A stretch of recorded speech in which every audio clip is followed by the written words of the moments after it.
Gusto po mga maganda at mga pogi. May observation lang ako dito sa libreng sakay program ng gobyerno, bus from IT Park to Il Corso. Kita niyo naman, haba na ng pila.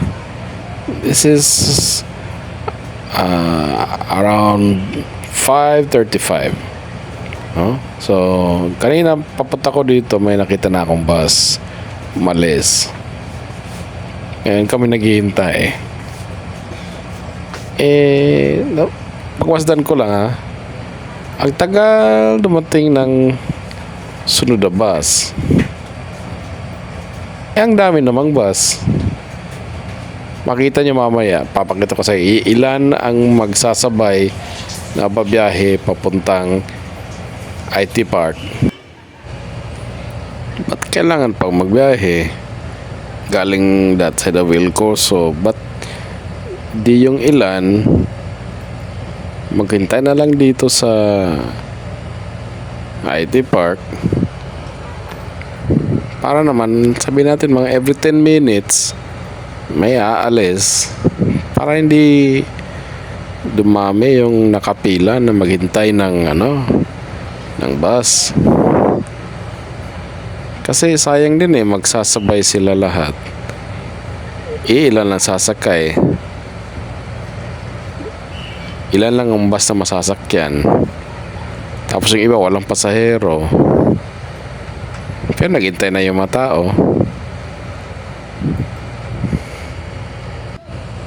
This libreng sakay is from 5 in the afternoon up to 8 in the evening.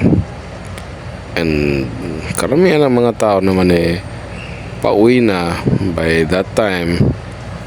So dapat yung mga bus, mas marami dapat ang nag-aabang dito sa IT Park. Kasi yung mga tao nagtatrabaho lang sa IT Park, hindi naman nakatira dito. Tapos pauwi, pabalik ng mga bahay nila puntang south, Pardo, Mambaling, that side of Il Corso, puntang Talisay siguro. So mas makakabuti kung dito sila magsimula, hindi yung magbabiyahe sila galing Il Corso papunta dito. Matagal maghihintay yung mga tao. Ito apakita ko sa inyo ilang bus ang dadaan sa papuntang puntang IT Park. Yun, malabo. May dumaan ng isa. Pangalawa na to. Pangatlo. Lahat yan halos walang laman. Walang pasahero o passengers. Sayang apat.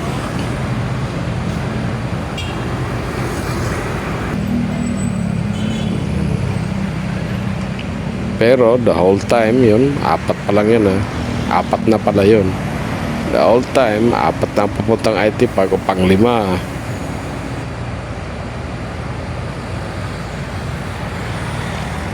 Anim.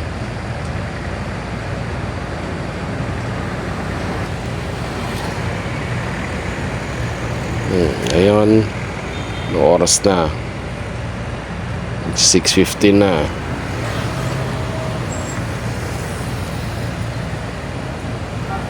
Pero ito, pampito.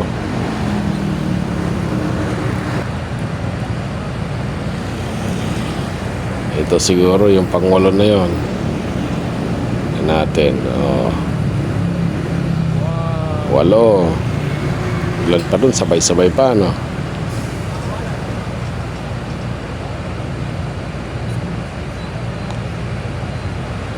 Siyam.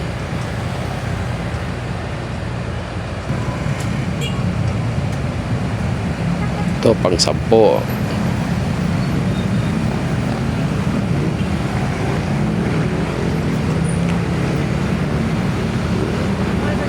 Tapos, behind this bus, ayun, meron pang isa.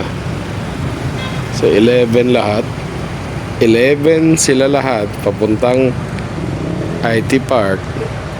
Pero ni isa lang dumaan sa harap ko na nanggaling ng IT Park papuntang Ilgor. So, ibig sabihin, walang bimahe galing doon. Samantalang mahigit 10 ang papunta ng IT Park.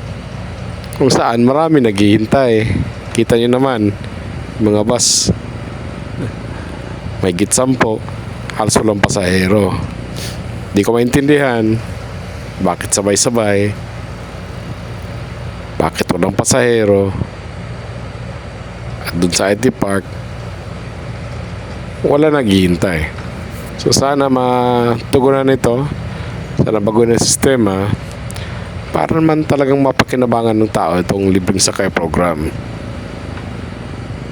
Thank you po. Sana po makarating sa mga kinaukulan. I hope the authorities take note of this, and I hope that they'll work on this, because many people are trying to take advantage of this program, so that they can also save a bit of money on transport expenses, especially now that gas prices are up, and consequently all the prices of everything will go up as well. So let's help each other. Peace. Take care.